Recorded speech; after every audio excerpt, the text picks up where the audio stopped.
deep divers, ready to take the plunge into a reality-bending rabbit hole. Always. I love it. Today, we're going to crack open Lynne McTaggart's The Field. Think of it as a guided tour through a universe that's a whole lot weirder and more wonderful than we were ever taught in school. Definitely. Buckle up, because we're about to challenge some serious scientific dogma. Yeah. And hey, while you're buckling up, why not hit that like button and subscribe so you don't miss out on future deep dives like this one. Right. All right. So McTaggart, she doesn't pull any punches, right? No. She kind of takes us on this whirlwind tour of cutting-edge research that basically throws the Newtonian clockwork universe right out the window. Yeah, she does. It's like trading in your reliable old bicycle for a frickin' spaceship. Right. So how did McTaggart even end up on this wild goose chase in the first place? So it all started with a simple question. Do human energy fields actually exist? As a journalist, she thought, well, I'll do some digging, maybe interview a few energy healers, call it a day. But the deeper she dug, the more she realized that this wasn't just some fringe phenomenon, it was a whole scientific paradigm waiting to be unearthed. And she ended up interviewing over 75 scientists, all pushing the boundaries of what we thought we knew about reality. Right. Yeah. It's incredible, and I love how she captures that sense of wonder and alarm. Right. It's like the rug being pulled out from under you, right? Exactly. She describes so eloquently that moment of realizing that the scientific bedrock that she'd always relied on was starting to crumble. It's both exhilarating and terrifying to realize that our understanding of the universe might be fundamentally flawed. Yeah, totally. Okay, let's unpack one of the first big bombshells that McTaggart drops, the zero-point field. What is this thing, and why should we even care about it? It basically redefines empty space. So think back to that classic atom model. You got the nucleus, some electrons whizzing around, and a whole lot of nothing in between, right? Right. The zero-point field, or ZPF, suggests that this nothing is actually a roiling sea of energy. It's everywhere, permeating everything. And according to physicist Hal Puthoff, it might be the key to understanding some of the most fundamental forces in the universe, like gravity and inertia. Okay. Hold on. So you're saying that there's this invisible energy field that's literally holding the universe together. This sounds like something straight out of Star Wars. Let's not jump to lightsabers just yet. Okay. But the implications of the ZPF are definitely mind-bending. Puthoff's research suggests that this sea of energy is not just some passive backdrop. It's constantly interacting with matter, influencing how particles move and behave. Remember the story of Bill Church in the book? Oh, yeah. The guy who got stranded during the oil crisis and had this epiphany about alternative energy. Yes. That story serves as a perfect illustration of how our dependence on traditional energy sources might be totally unnecessary if we could just figure out how to tap into the ZPF. We're talking about potentially limitless clean energy. Wow. A game changer for humanity. Okay, now that's a deep dive I can get behind. Right. But before we start building ZPF power plants, let's talk about light for a second. Okay. McTaggart introduces this idea of biophotons, right? Tiny bursts of light that are emitted by living things. What's that all about? Yeah, so this is where the work of German biophysicist Fritz Albert Popp comes in. He discovered that all living organisms, from plants to people, emit these ultra-weak photons. And get this, they're not just random bursts of light.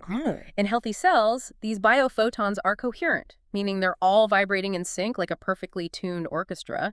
But in diseased or cancerous cells, this coherence breaks down. Okay, so our bodies are literally glowing with light, and the healthier we are, the more in tune that light is. Right. That's amazing.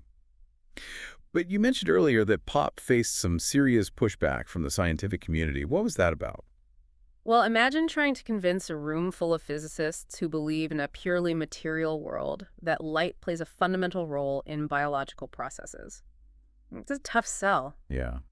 Popp's findings challenged the prevailing dogma that saw light as a secondary phenomenon in biology, merely a byproduct of chemical reactions. He suggested that light might be the very language of life, enabling cells to communicate and coordinate their activities. And the scientific establishment wasn't quite ready to hear that. Let's just say Popp's research wasn't met with open arms. He was accused of being a mystic, his funding was cut, he even lost his university position. It highlights this recurring theme in the field, right? Sometimes the most groundbreaking discoveries are the ones that meet the fiercest resistance because they shake the very foundations of what we think we know. It's like Galileo all over again, trying to convince everyone that the Earth revolves around the sun. Exactly. But despite the pushback, Pop's work has had a lasting impact. Right. Oh, absolutely. His research laid the groundwork for a whole new field of biophotonics, where scientists are exploring the potential of light-based therapies and diagnostic tools. Who knows? Maybe one day we'll be treating diseases with light beams instead of pills. Sign me up for that. Okay, ready for the next mind-blowing concept? Yeah. Let's talk about the holographic universe model. It's like we're stepping into the Matrix now. Hold on to your hat. This is where things get really trippy.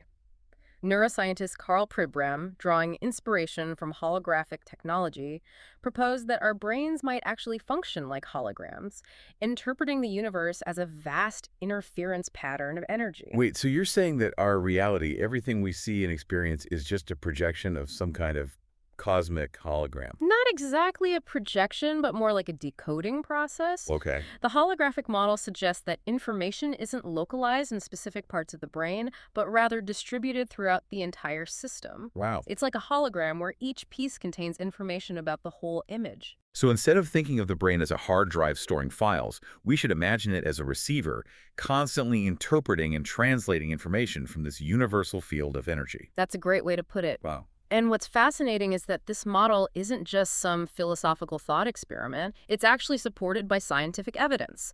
For example, physicist Walter Schempf's research on magnetic resonance imaging, or MRI, provided further support for the principles of quantum holography. Hold on. MRI, the thing they use to scan your brain. How does that tie into holography? It's all about how information is encoded and retrieved.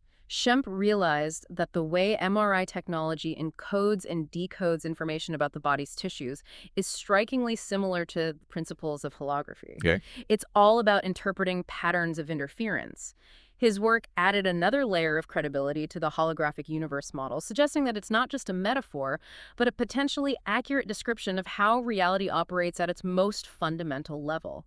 Okay, my brain is starting to feel like it's being stretched to its holographic limits. So we're all interconnected. Our brains are holographic receivers, and reality is more of a decoded experience than a solid fixed thing. Right. Where do we go from here? Right. What other mind-blowing concepts are lurking in the field? Next, we'll delve into the power of human intention. The idea that our thoughts and intentions can actually influence the world around us. Really? And we're not just talking about positive thinking or wishful thinking. We're talking about measurable, scientifically verifiable effects. Okay.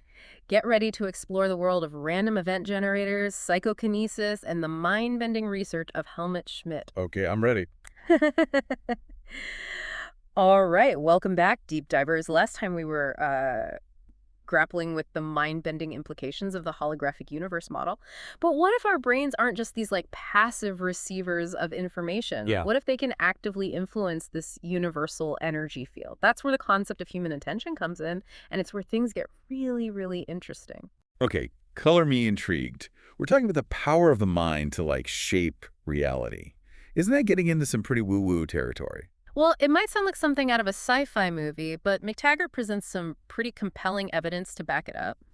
She starts with the work of Helmut Schmidt, a physicist who pioneered research into psychokinesis, Psychokinesis. or the ability to influence matter with the mind. Like moving objects with your mind.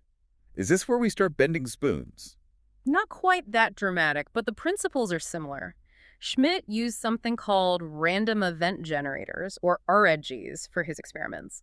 Imagine a digital coin flipper that generates a random sequence of heads and tails. Schmidt's hypothesis was that people could actually influence the outcome of these random events with their minds. Hold on, you're saying that someone can just sit there and, like, will a machine to produce more heads than tails? How is that even possible? That's the million-dollar question. And Schmidt, along with Robert John and Brenda Dunn at Princeton University, spent decades trying to answer it. They conducted thousands of trials with RGs, meticulously analyzing the data for any deviations from chance, and what they found was pretty remarkable. So they actually saw statistically significant results. People were influencing the outcome of these random events. Exactly. It wasn't just about lucky guesses or random fluctuations. There was a consistent pattern of influence that emerged over time, Wow. suggesting that human intention could somehow interact with these machines. But how can you be sure that it wasn't just like some kind of subconscious bias or the participants somehow figuring out a way to cheat the system? That's a fair question. And John and Dunn were incredibly careful to rule out those possibilities. They used sophisticated statistical methods to analyze the data, like cumulative deviation techniques. Okay. This method basically looks for subtle shifts in the randomness over a large number of trials, making it much harder for any kind of bias or trickery to skew the results. They even accounted for things like gender differences and individual variations in psychokinetic ability. So it's not just a matter of someone being like a mind control master. It's a more nuanced phenomenon that can be influenced by various factors. Exactly. And what's even more fascinating is that this ability to influence random events didn't seem to be limited to machines.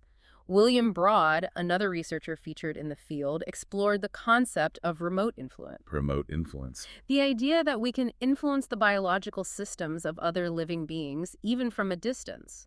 Wait, are you talking about telepathy or something like sending thoughts to someone else's brain? It's not quite telepathy in the traditional sense, but the underlying principles are similar. Okay. Broad conducted a series of experiments where participants tried to influence things like the muscle activity of another person in a separate room, Wow. or even the growth rate of bacteria in a petri dish. Hold on. Are you telling me that someone can sit in a room and mentally influence a petri dish full of bacteria? That sounds like science fiction. It might sound far-fetched, but Broad's experiments, again, showed statistically significant results. He found that participants could indeed influence the physiological responses of others, even without being physically present. And what's even crazier is that Broad took this concept even further, exploring something called seed moments. Seed moments. What are those? It's the idea that certain moments in time have a greater influence on the unfolding of events. Oh, Like key turning points where our choices or intentions can have a ripple effect shaping future outcomes. Imagine it like planting a seed, uh-huh. a small action or intention that can grow into something much larger over time. Broad even conducted experiments where participants tried to influence events that had already happened in the past. Wait, are you saying time travel is involved now? My head is spinning. Not quite time travel, but the implications are mind-boggling. Broad's research suggests that our intentions might not be limited by linear time. They could potentially influence events in the past, present, and future. It's a concept that really challenges our conventional understanding of causality and the nature of reality itself.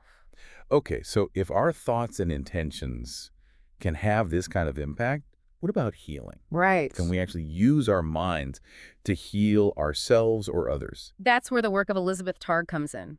She was a renowned psychiatrist who conducted groundbreaking research on distant healing, specifically with patients suffering from advanced AIDS. Distant healing, so like praying for someone to get better. It can be a form of prayer, but it's a broader concept that encompasses various techniques, all focused on directing positive intention towards someone for their well-being. Okay. Regardless of distance, Targ designed a rigorous double-blind study, meaning neither the patients nor the doctors knew who was receiving distant healing. That's impressive. A double-blind study eliminates any bias or placebo effects. So what were the results? The results were quite remarkable. Patients who received distant healing from a diverse group of healers, including those from different spiritual traditions, showed significant improvements in their health and well-being compared to the control group. Wow. So even though they had no physical contact with the healers, their intentions were somehow able to positively influence these patients' health. That's incredible. It is, and it really challenges our understanding of how healing works. It Yeah. suggests that we're all connected in ways we can't even begin to comprehend, and that our intentions can have a profound impact on the well-being of others, even from afar. But if our intentions can influence individual healing, could they potentially impact events on a global scale? That's a fascinating question, and it's one that Roger Nelson, another key figure in the field, set out to answer with his Global Consciousness Project. He set up a network of those random number generators we talked about earlier, or REGs, all around the world. Okay, but how can random number generators tell us anything about global consciousness? Nelson's hypothesis was that during moments of heightened global attention or emotional significance, something like a collective consciousness might emerge, and this could be detected as subtle shifts in the randomness of the RGs. Okay. Essentially, he was looking for correlations between major global events and fluctuations in the random data generated by these machines. So if everyone is focused on the same thing, like a major world event or a natural disaster, it creates a kind of energetic ripple that can be picked up by these machines. That was the idea, and the results of Nelson's research, spanning over 2 decades and countless global events, are pretty intriguing. For example, he found statistically significant deviations in the RG data during events like the 9/11 terrorist attacks, Princess Diana's funeral, and even New Year's Eve celebrations when millions of people around the world are focused on a shared experience. That's incredible. So it's like we're all energetically linked, and our collective emotions can actually influence the physical world. It's a mind-boggling concept, but the data suggests that there might be something to it. Nelson's work, along with studies on the Maharishi effect, which explored the impact of group meditation on global peace, suggests that collective consciousness, particularly during moments of shared focus or intention, might have a measurable impact on global events, Wow. potentially even influencing things like peace and violence. This is a lot to absorb. It seems like McTaggart is painting a picture of a universe where we're not just passive observers, but active participants in a constantly evolving reality Yeah. that's shaped by our thoughts, intentions, and emotions. It's both empowering and a little bit terrifying, to be honest. I agree. It's a radical shift in perspective, and it requires us to take a hard look at our assumptions about the nature of reality, the power of consciousness, and our role in shaping the world around us. And that's exactly what we'll explore in the final part of our deep dive into the field. We'll delve into the practical implications of these discoveries, Oh, cool. exploring how we can apply these insights to live more fulfilling and impactful lives. Welcome back to the final part of our deep dive into Lynne McTaggart's The Field. We've explored a universe teeming with unseen energy where our thoughts and intentions have a measurable impact, and where the line between science and spirituality gets pretty blurry. It's definitely a reality-shaking journey, and it leaves us with a lot to ponder. But the big question is, how do we actually integrate these mind-blowing concepts into our everyday lives? How do we move beyond the theory and start applying these insights to live more fulfilling, meaningful lives? Right. Right. Well, McTaggart doesn't offer a step-by-step guide or a set of rules to follow. Right. But the field does provide a framework for a radical shift in perspective. Hmm. It encourages us to move beyond the limitations of a purely materialist worldview and embrace a more holistic understanding of ourselves and the universe. So it's not about learning a specific technique or chanting a magic mantra, but rather about cultivating a new way of being in the world, a way of seeing ourselves as interconnected with everything around us. Exactly. And the practical applications emerge organically from this shift in awareness. For example, think back to the research on distant healing. Okay. It suggests that our intentions, even from afar, can have a tangible impact on the well-being of others. Wow. This invites us to reconsider the power of compassion, empathy, and loving kindness, not just as abstract virtues, but as potent forces for healing and transformation. So even if we're not trained healers or energy workers, we can still contribute to the well-being of others simply through our thoughts and intentions, just by sending out positive vibes and holding someone in our hearts. Absolutely. Every act of kindness, every gesture of support, every prayer or positive thought, we send out ripples through this interconnected field. Wow. We're all part of this energetic ecosystem, and our thoughts and intentions matter more than we realize. And conversely, this also highlights the importance of becoming aware of our negative thoughts and limiting beliefs, because those can also have an impact on ourselves and others. It's like we have a responsibility to cultivate a more positive and harmonious inner landscape, not just for our own benefit, Yeah, but for the benefit of everyone around us. that's a great way to put it. And this principle of interconnectedness extends beyond personal relationships. The research on collective consciousness, with projects like the Global Consciousness Project, suggests that our shared thoughts, emotions, and intentions can influence events on a global scale. So it's not just about individual transformation. It's about recognizing that we're all part of a collective tapestry and that our individual choices and actions contribute to the overall energy of humanity. Exactly. And that's both empowering and a bit daunting, isn't it? It means we're not just passive observers of the world. We're active participants in shaping our collective reality. It's like we're all holding pieces of a giant puzzle, and the way we fit those pieces together determines the final picture. So if we want to create a more peaceful, just, and sustainable world, It starts with each of us taking responsibility for our own energetic contribution to the collective field. Precisely. And there are countless ways to do that. Practices like meditation and mindfulness can help us quiet the mind, connect with our inner wisdom, and cultivate a sense of compassion and interconnectedness. So it's not just about sitting on a cushion and chanting Om. It's about training our minds to operate from a more expanded state of awareness, a state where we recognize our inherent connection to everything and everyone around us. Exactly. And this shifting consciousness can manifest in countless ways. It might inspire us to get involved in social justice movements, to advocate for environmental protection, or simply to treat everyone we encounter with kindness and respect.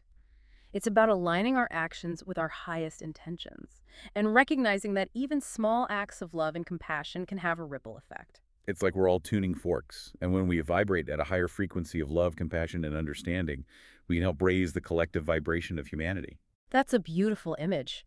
And it's not just wishful thinking. McTaggart points to scientific evidence to support this idea, like the research on the Maharishi effect, which found that group meditation could actually reduce crime rates and social conflict.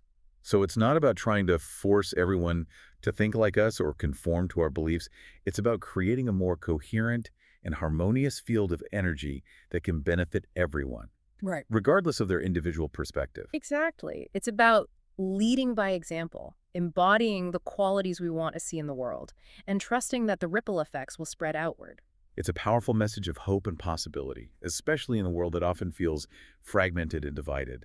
It reminds us that we're all interconnected, that our thoughts and intentions matter, and that we have the power to co-create a more beautiful and harmonious world. And ultimately, that's the greatest takeaway from the field. It's a call to awaken to our true potential, to embrace the interconnectedness of all things, and to step into our roles as conscious co-creators of reality. Beautifully said. Well, folks, that wraps up our deep dive into the field. We hope this journey has sparked your curiosity and inspired you to explore the power of your own consciousness. If you enjoyed this mind-bending adventure with us, be sure to like, subscribe, and share this episode with your fellow deep divers. Until next time, keep exploring, keep questioning, and keep expanding your awareness.